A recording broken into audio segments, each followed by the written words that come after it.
Okay, well, hello everyone. My name is Sajida Ballo. I am a counselor at Preferred EAP, which stands for the Employee Assistance Program.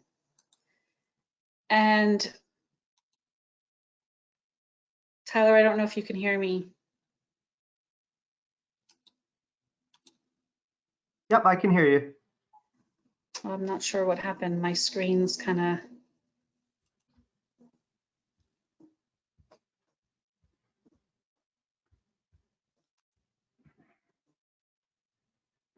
Oh dear. Hang on, everyone. Sorry about that.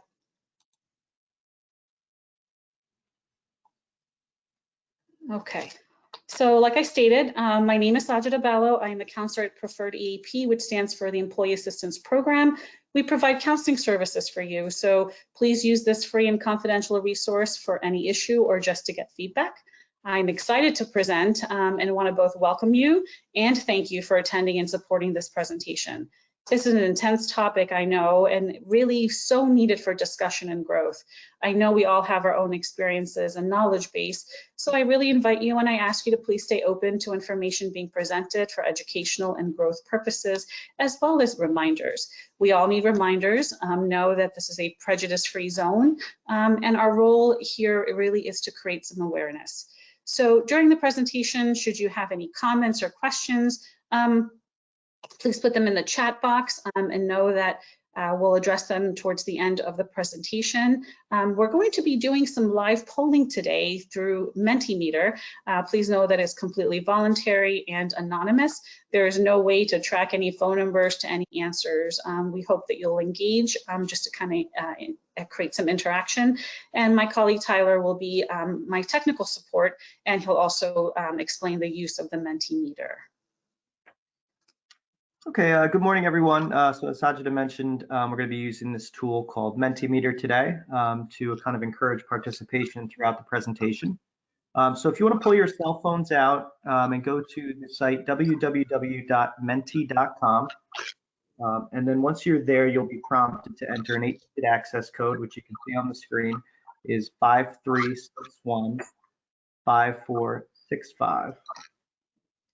And now once you enter that, you will be taken to a screen that shows just a heart on the screen, a heart icon. If you want to click that, that just kind of lets us know that you've made it in okay. That would be much appreciated, so we can kind of have an idea of how many people are signed in. So see the number is crawling a bit there. It's like folks have had the opportunity to join. You can also scan the QR code if that is easier for you, and that will enter you directly into the meeting as well.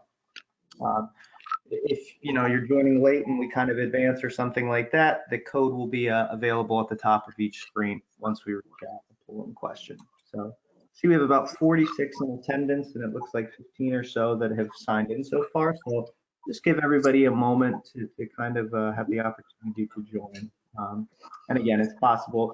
If you don't click the heart, it won't show up on the screen right there, but it is possible that we have more people that have joined than that number. So give everybody a minute, and then we will advance on, and we'll do a quick test slide as well.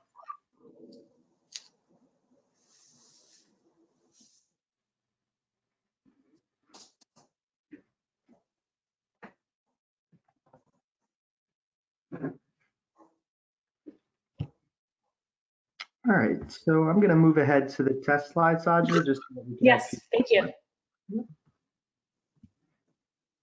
So now on your screen, you should be seeing something that looks similar to what is on the presentation screen right now, which is what is your favorite sequel.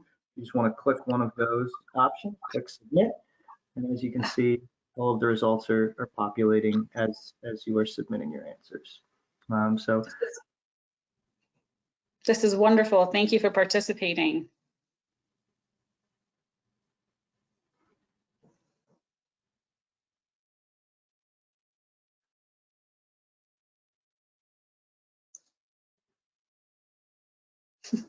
No one's really liking winter. Yeah, so spring is around the corner. So again, thank you for participating, and we'll go ahead and go to the next screen, please. Thank you, Tyler. So I will now begin. First, know that this topic has been referred to in multiple ways, including unconscious bias, implicit bias, everyday bias, and cognitive error. Next slide, please. So these are the learning objectives to identify unconscious bias, to identify some common types of unconscious bias, to develop an understanding of unconscious bias, to learn specific principles and tools for dealing with unconscious bias, and ultimately to really increase self-awareness. That's really the core of this presentation. Next slide, please. So there's going to be two methodologies in this presentation. First, as shared before, is self-awareness, connecting with yourself. And the other one is conversation, where we really want to be able to also kind of discuss this idea of connecting with others. Next slide, please. So I have the first activity, and it's a definition. What is unconscious, implicit, or everyday bias? So it's going to pop up on your Mentimeter, and the options are A, overt discrimination based on beliefs, B, a hidden automatic association that influences decisions and actions, C, a racial slur, D, a human resource policy, or E, a politically correct response. So I'm just going to give you a moment here to kind of put in, what your thoughts are.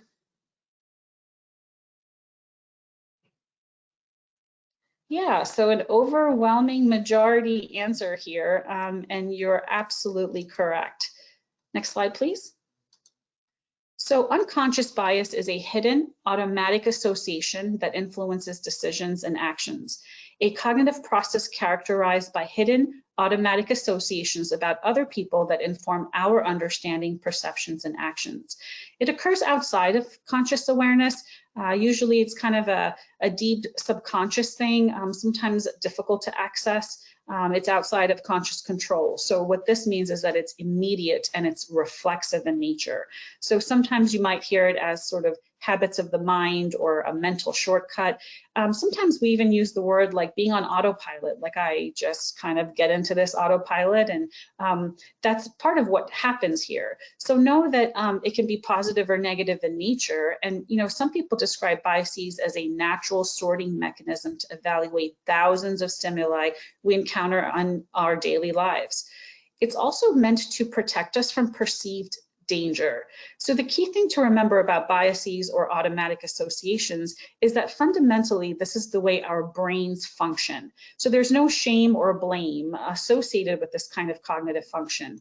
Reducing the negative consequences of inaccurate associations is something that we all really do try to strive for. Next slide, please.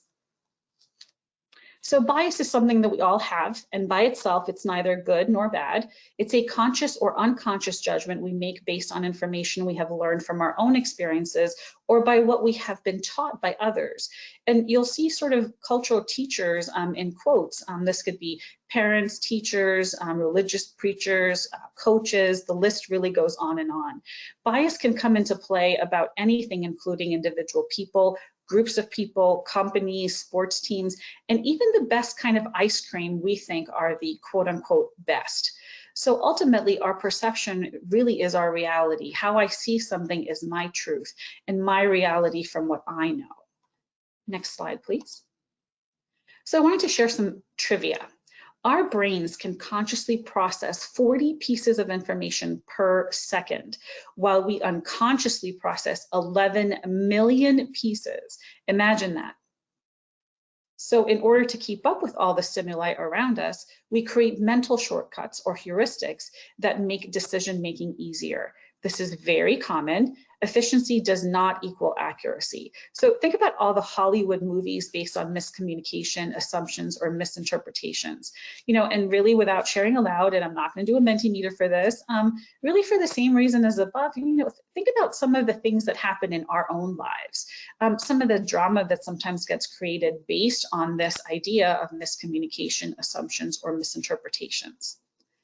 Next slide, please. So for the next activity, there's no right or wrong, no good or bad. The question is, how do you see yourself? So please answer true or false to this belief statement. I am a fair, unbiased person who treats all people in the same way. So this will be in your Mentimeter.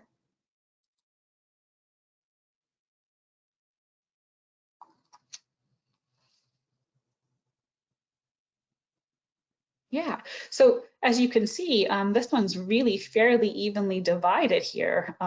Yeah, quite interesting. So how do you see yourself? I am a fair, unbiased person who treats all people in the same way. Again, thank you for participating. It's really helpful. Okay, so next slide, please. So just to get some more data on the participants' gender baseline, of the ones who answered the last question, how many identify as male? He, him, his, female, she, her, hers, other, they, them, non-binary, gender fluid. So the poll question is, how do you identify yourself? Male, female, or other?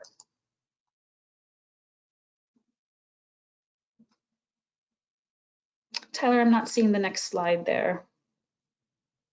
Oh, there we go. Okay. So we have a lot of females on here, huh? Okay.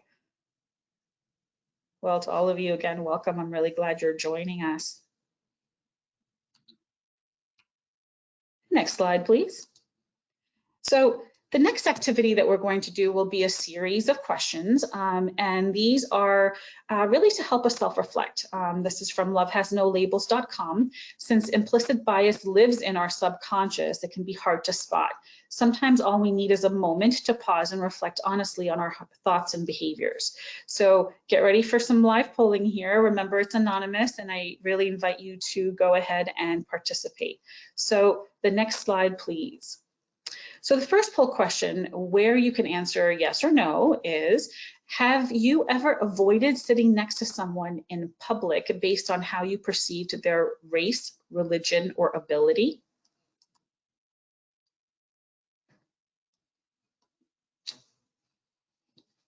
So Tyler, I'm not seeing the...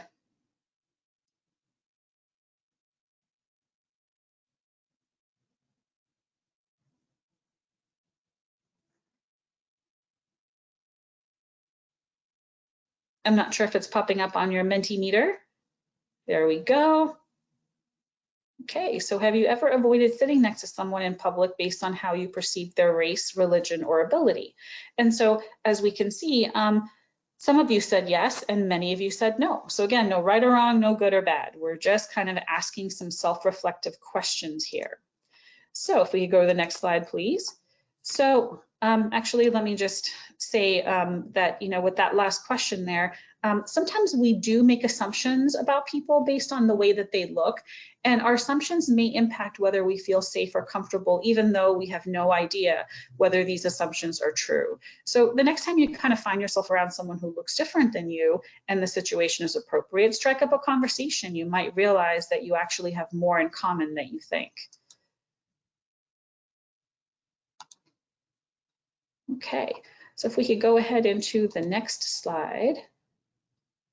And again, this is also right on your Mentimeter there. Have you ever justified using specific language that might be offensive to some because a friend told you that it doesn't bother them?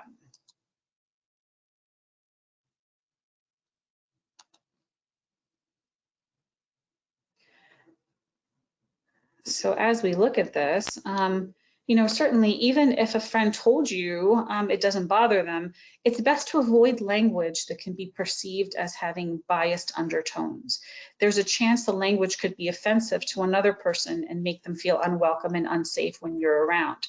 Additionally, even when it's not our intention, biased language can also reinforce stereotypes and perpetuate disparities in our society. So next slide, please.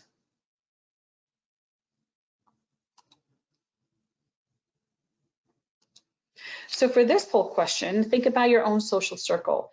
Picture your 3 best friends. Do they look like you?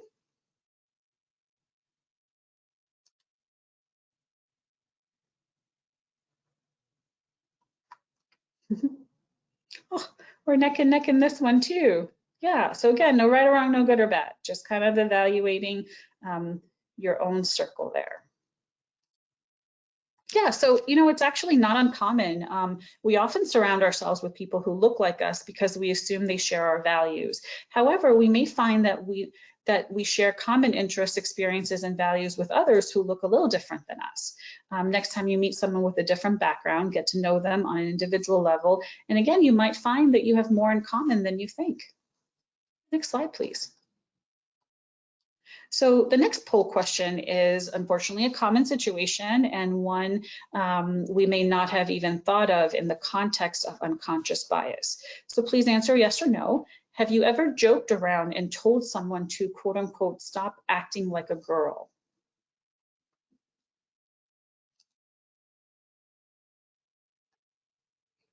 Yeah.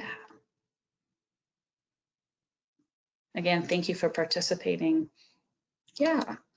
So even if we don't mean to hurt anyone, it certainly is something that, sometimes we think is just sort of a casual comment, but casual comments like this can reinforce stereotypes and really unconscious gender bias. So over time, this can also impact people's confidence and self-worth. Next slide, please. So the next poll question is also something we may hear or have said ourselves. Have you ever specified someone's race when it was not necessarily relevant? For example, referring to someone as quote unquote a Black doctor or quote unquote Latina lawyer or quote unquote white cashier.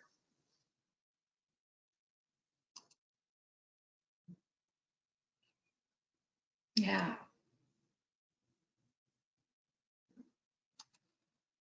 So even if it's not our intention, using racial, ethnic, or other identity label descriptions unnecessarily, that can be a form of hidden bias. So when we use labels that aren't necessarily relevant, we risk making those labels the most important part of someone's identity instead of just a part of who they are. If it's not an important part of the story, we should avoid using identity labels, which kind of makes sense. But again, sometimes in that moment, we may not even realize that we're putting a label there. Next slide, please. So another area that we can sometimes make quick judgments or assumptions, here's the question. Have you ever assumed a person's stance on social issues based on their religion?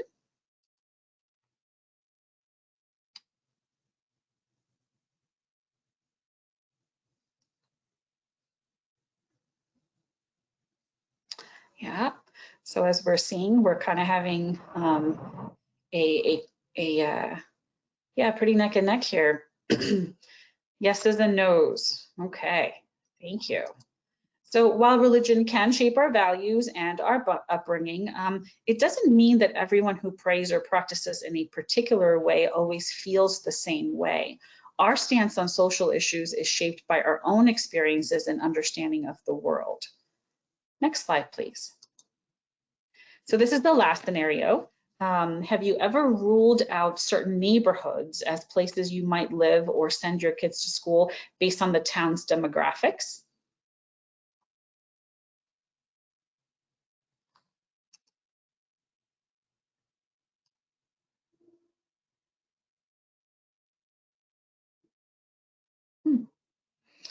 Yeah, so as you can see, it's so helpful when you're participating. This is as close as we can get to interaction, and I really appreciate you participating in this.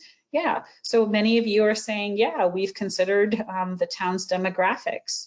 Okay, so when choosing a place to live or send our kids to school, we often evaluate whether the people in a community look like us.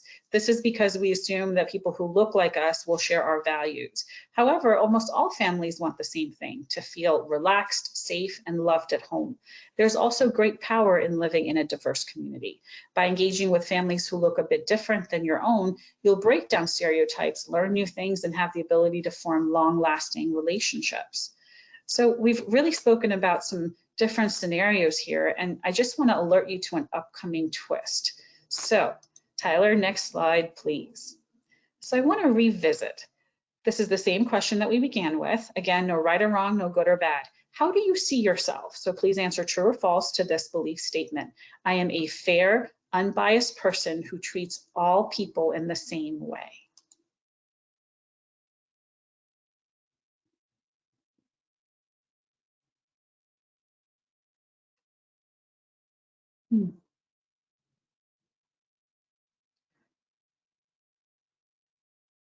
Yeah, kind of a little bit different here. So If we could go to the next slide, please, Tyler. I'm curious, did you change your answer from the first time the question was posed? Let's see.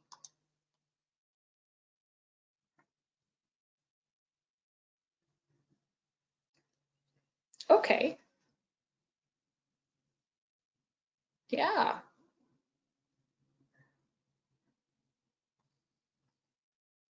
You know, I would love to further explore this. And so my hope really is that, you know, you'll share with your colleagues in the chat or even reach out to EAP to further discuss anything of your self-reflections. And I want to do one more thing here. So on the lines of identifying the gender changes here, how many male, female, or other changed the answer?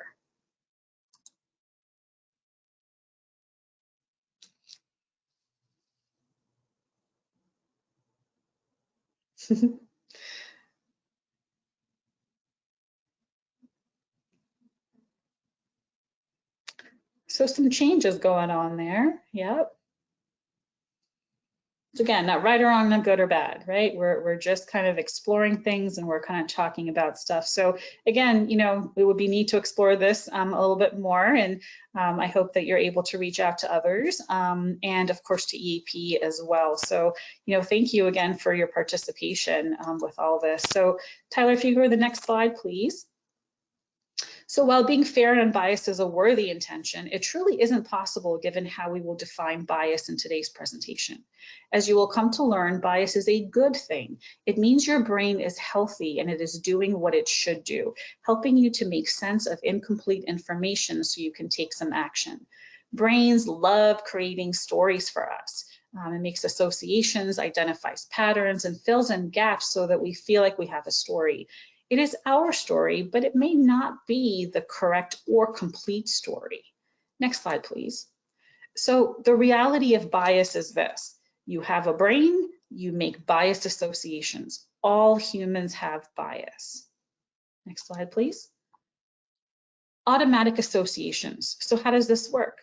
So you see a stimulus of some kind based on your past experience, internal values, and adoption of societal norms. You associate the stimulus with something else, a positive or negative sense or feeling, and create a story about that stimulus. This feeling and story then inform perceptions, decisions, and subsequent actions. And this process occurs quickly and often outside of your awareness. The question to ask oneself is, how does my background or experiences influence my interactions cross-cultural individuals? Our social behavior is influenced by mental associations that occur unconsciously in our brains. These associations are formed by our backgrounds, experiences, society, and others who influence us. So much of our unconscious associations come from culture and families of origin.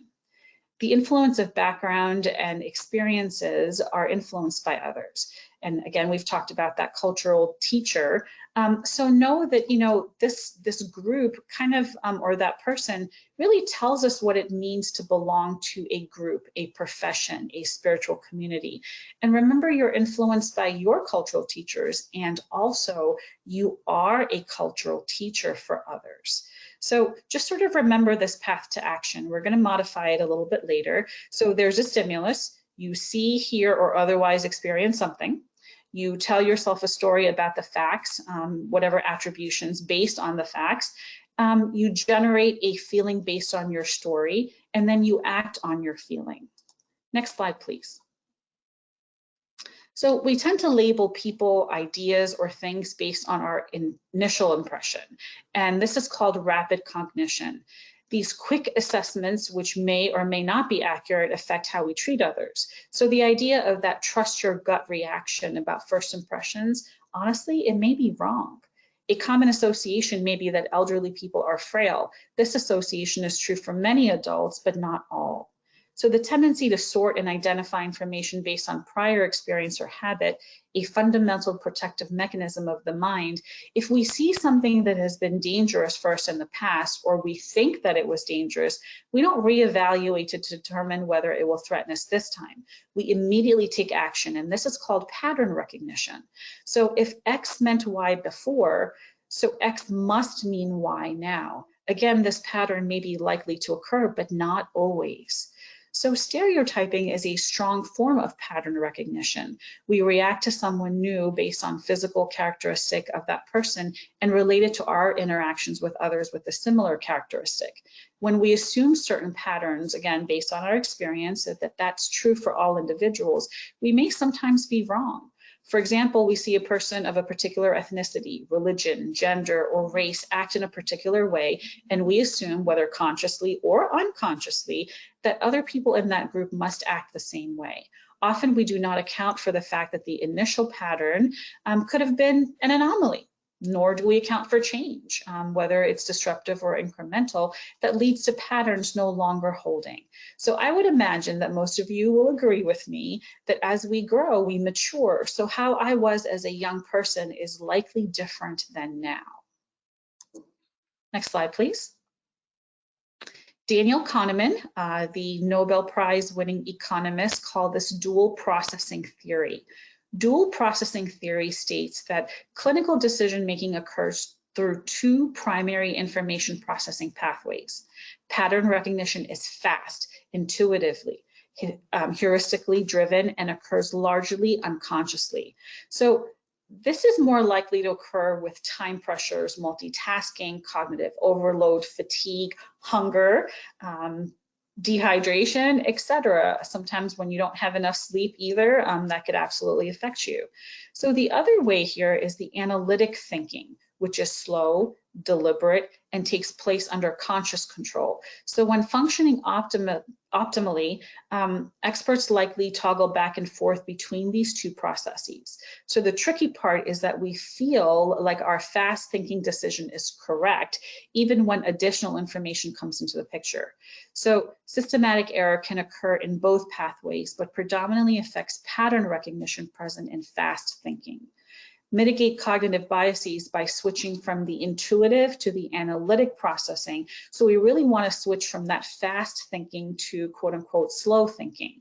Some experts actually believe that pattern recognition is more prone to bias. The reality is likely more complex, and empiric evidence would suggest that bias can be associated with both processing systems. So we're going to focus our discussion really today on those biases associated with pattern recognition, because this is the mode we mostly operate in. The concept of debiasing is based on the idea that you might be capable of recognizing stimuli to switch to more analytic thinking in real time. So if I'm aware of what's going on, of what those triggers are, then I can actually slow things down. And so I can switch then from that fast acting to a little bit more of that analytic mode of thinking. Next slide, please. So even though automatic associations are pervasive, we don't really have the same biases, but we are all biased. It's activated without awareness or intentional control, like reading. You know, we may or may not differ from openly held beliefs, and know that they're really formed through automatic reinforcement of received information and reinforced experiences. So if I happen to have the same type of experience with two different people belonging to one specific group, I am going to likely really, that's going to be reinforced, and so then I might kind of generalize that. Implicit biases tend to favor our own in-group, although you can have biases about or against your in-group. So sometimes we tend to be a little bit more protective of quote unquote our own in-group. This can affect our decision-making and behavior. So with awareness, we can respond in appropriate ways. Acknowledgement is not always sufficient. We also need to take action to not let biases influence us in detrimental ways. So again, we can change things, right? So implicit biases can be replaced with new mental associations. We aren't slaves to our hidden biases. They can be addressed through increased self-awareness and a desire to broaden our perspectives so that we can make those new mental associations. So truly everyone harbors unconscious prejudice. The trick is gaining enough insight to prevent it from affecting how you treat people. Next slide, please. So know that there are over 140 unconscious biases. So as you look at this slide, as you scan it, many of you likely already know some of them. And the first one being that gender bias, ageism, and again, just sort of scan that slide. And the ones that are highlighted, I'm going to discuss those three. Next slide, please. So again, I just want a reminder, right? What are heuristics? Heuristics are mental shortcuts that help us make decisions more efficiently. Remember that trivia tidbit from before, right? That we're bombarded with stimuli. So this is a thing that all of us do. The brain quickly kind of creates these mental shortcuts. And also remember that efficiency does not always equal accuracy. Next slide, please. So let me share about affect heuristic. Affect means emotion. The affect heuristic occurs when we rely on our emotions to make decisions. This may help us reach a conclusion more quickly, though it may not always be accurate or fair. For example, an interview candidate makes an offhand comment that offends a recruiter, though that wasn't their intention. The recruiter decides to reject the candidate because they were vexed by the comment, even though they were the most qualified candidate. So since emotions may cloud your judgment, it's important to not make decisions in the heat of the moment, right? So feelings are feelings, they're not necessarily fact. Next slide. So how can you avoid the affect heuristic bias? Well, honestly, avoiding any bias is quite the lofty goal. Realistically, we want to be able to reduce a bias. Here are ways to lower the influence of emotions in different circumstances. So be aware of your emotions. Simply being aware of our level of emotions in a situation can also help us step back from that situation, and we can evaluate it more logically, taking that breath, taking time to reflect. So reflect on some event after it occurs even. Your emotions likely won't be as strong as they were during the event, so you'll be able to make a more objective conclusion. Next slide, please. So next is halo effect. The halo effect, a term coined by psychologist Edward Thorndike in the 1920s, occurs when we develop an overall positive impression of someone because of one of their qualities or traits. This effect may lead us to inadvertently put people on a pedestal since we're constructing an image of a person based on limited information. Next slide, please. So just note that the examples that I'm going to share are general and they're associated with businesses. So feel free to apply a personal example of your own. So the halo effect. As an example of this effect in recruitment is when a hiring manager sees that a candidate graduated from a prestigious school and assumes that they excel at their job. This halo effect is based on the hiring manager's academic preferences. However, the school that someone went to doesn't necessarily determine their level of job competency. By focusing too much on one positive trait, we may overlook negative behavior that could end up harming the company. For example, if a candidate was fired for misconduct from a previous job, sort of gets overlooked because of this halo effect. Next slide, please. So to reduce the impact of the halo effect, you could try out different interviewing strategies, conduct multiple interviews, set up several rounds of interviews for candidates with different levels of management. That way a candidate can be evaluated from various perspectives.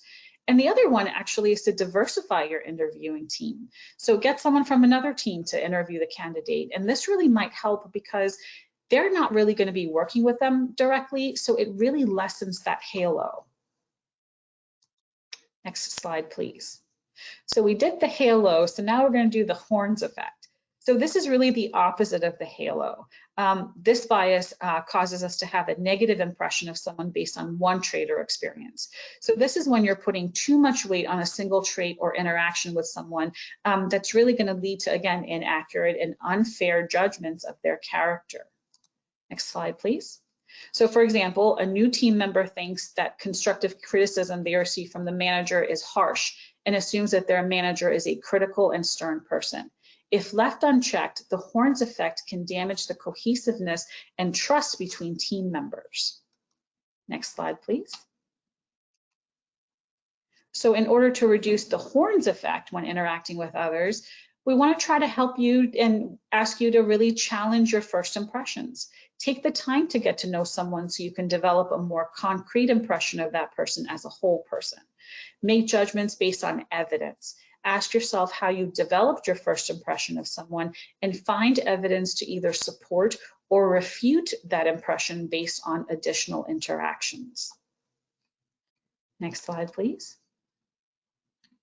So to reduce the impact of inaccurate automatic associations, we can look to modify two things in this process. One, challenge the automatic and change the association that are formed. And two, change how the association informs our perceptions, decisions, and actions. So remember that pathway that we talked about, that path to action, right? There's that stimulus, you see, hear, or otherwise experience something. You tell yourself a story about the facts, you generate a feeling based on your story, and then you just act on that feeling. This is really what reactivity is based upon. So what we want to do is have a better way, a way to respond instead of react. So being able to separate facts from stories, assess your role in the situation, humanize the other person, and commit to corrective action. Next slide, please. So lest you think that you're immune to having hidden biases, I want to invite you to take this implicit automatic test. You can find this on implicit.harvard.edu/implicit. Interestingly, chances are that you're probably going to be surprised by the results. So next slide, please. Again, know that our brain has stored years of past experience that influence how we associate stimuli with each other. So this test, this implicit association test, measures the speed of associating two concepts. And interestingly, what it does is it really brings to awareness this idea of this mental glue, like how we sort of are sorting information, those hidden ways that are just so ingrained that sometimes we don't even see that. Next slide, please. So again, know that bias is not bad, right? That it's a part of human nature and necessary for our survival. So if you do take the test, your results aren't really to define you as a person. They're really to help you identify what are those hidden biases and to loosen the strength of that automatic association. And for all of us, next slide, please. For all of us, whether you take that implicit association test or not, we really want to always be open and willing to hit the pause button. What I keep finding, especially with COVID and all sorts of anxieties, uncertainties, stuff going on in the world, in our own families, very much so, we are always on the go. And so sometimes we really are set up already to make assumptions. And so if you could take that pause, you hit that pause button, it can be very helpful. Next slide, please. We want to lessen the negative impact of associations, right? So we want to increase the self-awareness, increase information, system changes. So there's a quote here by Joe Gernston that says, "We may not be responsible for our first thought, but we are responsible for our second thought and our first action." So if you kind of recall back when we talked about that idea of being on automatic pilot, or this idea of a default mode, we see this, we do this, and it becomes so automatic. So we want to really be able to slow that down for this very reason. Next slide, please. As the slide notes, just because you're right does not mean I am wrong. You just haven't seen life from my side. So creating a new mental association by increasing knowledge and creating experiences in which you're exposed to quote unquote others, individuals to whom you do not hold a preference, that can really help you to understand what else is going on here. Maybe there's a way to really slow things down for you, and maybe even seeking feedback from others. So taking that step back can be very helpful. And it's one of those ways to kind of employ mindfulness when things don't seem to be working, right? Take a step back and just ask yourself and just connect with what's going on for you internally. Next slide, please. So in going back to those two methodologies from the beginning, right? Self-awareness was one. Create an awareness of what's in your blind spot. Again, we're not always aware of what's going on. And I really like this idea here of your blind spot, because even when you're driving, you do have a blind spot. So just kind of even turning your head for a moment to really see what's in that other lane can definitely prevent accidents, right? So next slide, please. The second methodology was really about conversation, connecting with others. So slowing down is very helpful. Quick decisions are more susceptible to unconscious bias. So we have to be able to ask and break that stream of unconscious associations. We have to be able to ask, what else could be happening here, right? So when you're able to take that breath, what happens is, physiologically speaking, your prefrontal cortex, and that's the spot where everything is that rational, the place where you're problem solving, even language, that's really where we're able to think consciously, right? So that's where we can refocus our attention. We can ask those questions like, what else may be happening here? And when you're able to be curious about this, you'll probably find that what you were expecting or what you were perceiving, again, may or may not be accurate. So we tend to discount information that doesn't really agree with our view of our worldview, and that happens when we're under stress. So being able to kind of bring again that energy down and having a beginner's mind can really help you to have a new perspective of a situation. And one of the other things that's really important to all of this is that just like your perception is your reality, for the other person, the same thing is happening. They're seeing things from their worldview.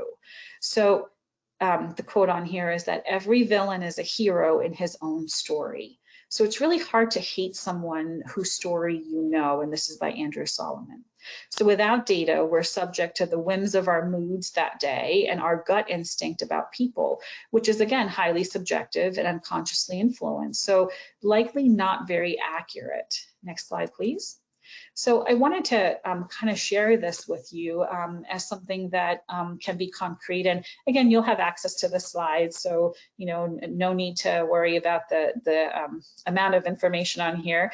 I wanted to just give you a couple of questions, ways to connect, so that we're trying to really get into the heart instead of what we assume based on our own quick heuristics, right? Those mental shortcuts based on appearance or things that we kind of are looking at to help us understand or make sense of things, to really recognize that we need to slow that down to be able to really listen to the other person.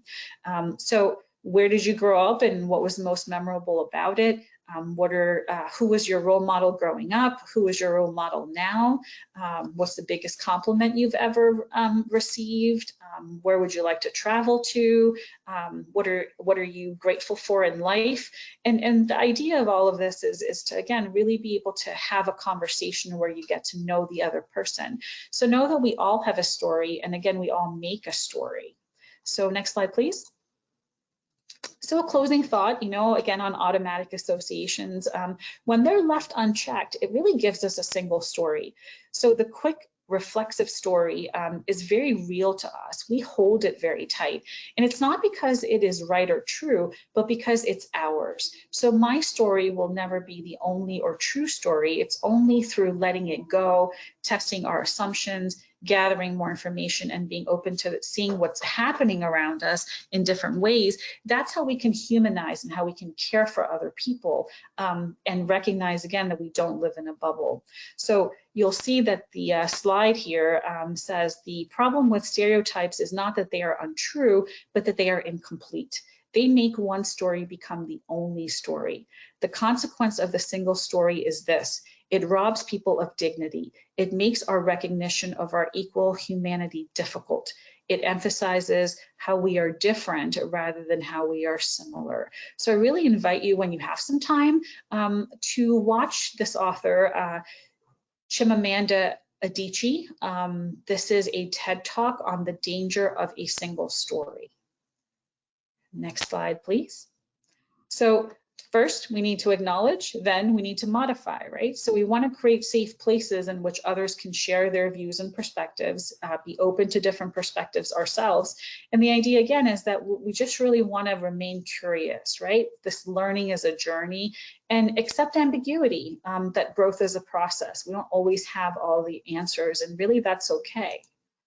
So, just to sort of end here, as humans, we like lists. So this is a list of 10 ways to counter unconscious bias as an individual. So 1, identify your biases, right? You can take that implicit association test. You can also learn about the different types of biases. Again, remember, there's over 140. 2, pay attention to language. Be mindful of what you say, how you say it. 3, question your thinking and challenge your assumptions. So here, just flip the script. Would you draw the same conclusions if the scenario involves someone of a different gender or race? And then master that story. What story am I telling myself, right? So look beyond those initial impressions, that gut impression. What else is happening here? That's a really good question to ask yourself. And then who am I including or excluding? So in every meeting or email or team composition, really checking into as inclusive as I can be. 4, making friends. Proximity shatters stereotypes. This is kind of a proven thing. So seek diversity in your friendships and interactions. Volunteer at an organization working with people not in your circle. 5, speak out, right? Hold yourself and others accountable when unconscious bias surfaces. 6, don't be defensive, just listen. The use of the words discrimination, oppression, racism, heterosexism, male privilege, these are not personal criticisms. So it's alerting you that there's something else that, again, is unconscious and has really popped up here that is on automatic pilot. 7, avoid generalizations. So this is where you really need to catch yourself when you use them and ask yourself if the statement was true. And it could be really helpful here to ask a trusted friend. Oftentimes we don't see it when you're in it, you don't see it. So spending time with other people can also help you to have a different perspective. 8, use visualizations. Imagine positive things of a group you tend to be biased about. Again, we all have biases, so just paying attention to where I tend to go to in my head can really help me when I'm trying to change that mental association. 9, listen to someone else's story. Empathy is something that has to be practiced, right? It doesn't always come very naturally. So when I'm able to hear someone else's story, it helps me to change my perspective on things. And then 10, raise your children to embrace diversity and equality. We really can create a better world. And this is kind of that hope that I want to leave you with, that this is something that we can change. Next slide, please. I want to share with you that LVHN has a Cultural Competency Resource Center, and I invite you to check it out. I've also put in the information there for Judy Sabino. She is the Chief Diversity, Equity, and Inclusion Liaison. Her information is on the slide, so you're also welcome to connect with her if you needed to. Next slide, please. So again, in summary, these are the 3 main things, right? That all humans make automatic associations. We all have unconscious bias. Tools exist to minimize negative consequences of those automatic associations, and we talked about many of them. And then avoid that single story. Know that there's much more than kind of what you've created. Next slide, please. These are some useful resources that I wanted to include, including the danger of the single story, that TED Talk. Next slide, please. So this is a slide on resources. And again, you are going to be receiving the PowerPoint and a recording of the presentation. So my hope here really is that you've increased self-awareness, and it can be really helpful to talk about this to further reinforce the idea of those changes, that you're changing those automatic mental associations that occur for all of us. Next slide, please. So I end with a big thank you. If there's any questions or comments, they're welcome. And I really hope that you do reach out to EAP. I've had some wonderful conversations. I've done a similar presentation before, and people did reach out. So it was very meaningful, and I invite you to do the same. So if you, Tyler, can go to the very last slide there. This is our information for reaching out to EAP. And again, we really welcome you to reach out to us. And if there's any questions or comments, we still do have about 10 minutes. and I'm happy to respond to anything.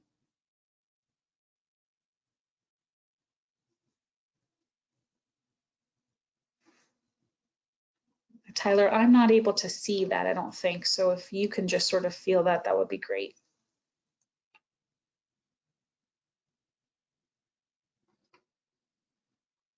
So I'm not seeing any questions just as of right now, Sajid. Just someone was asking about whether or not they will be receiving the recording and presentation. As you mentioned, yep, we'll certainly be sharing that. And then there was just another question during the presentation about Mentimeter access. And again, that was all completely anonymous, so it was not mandatory to participate. So, you don't need to worry about not being able to participate if you weren't able to log in. Yeah, and again, I really want to thank you for sharing there, because we could really see, that shift happening. And so, sort of mission accomplished of increasing some self-awareness. And that was really the whole idea of this, is to help you to recognize that, as a human being, again, this is part of our functioning. So it becomes very important for us to be conscious about this and know that, again, we can absolutely make changes. It's definitely a journey. Not an easy one, and you might even find that you work on something and then yet again you sort of fall back into some of those old ways. So again, not right or wrong, not good or bad.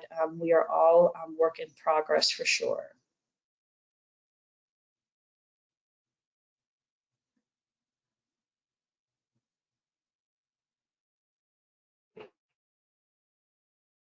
So maybe we can give it another minute or so if there's any comments, any questions, any feedback that you want to give. We're very open to your thoughts.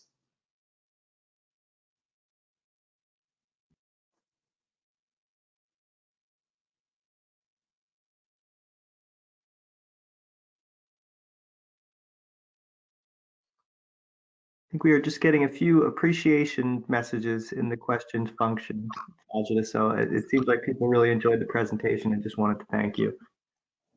Well, I appreciate that. A big thank you to all of you for really taking this time and spending it on this very important topic. It's definitely something that, again, we all go through. So it's a shared human experience there.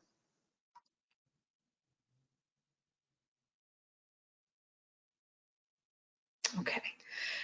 So our information is there, happy to help process any of the self-reflections and things that hopefully you'll take with you and share with your colleagues, families, friends, whomever, really paying attention to sometimes we are a little bit more closed than we realize. So again, not right or wrong, not good or bad. It's really about growth and sort of opening that up for us as well as others. All right. Well, I thank you for your time and have a lovely day. Thanks, everyone.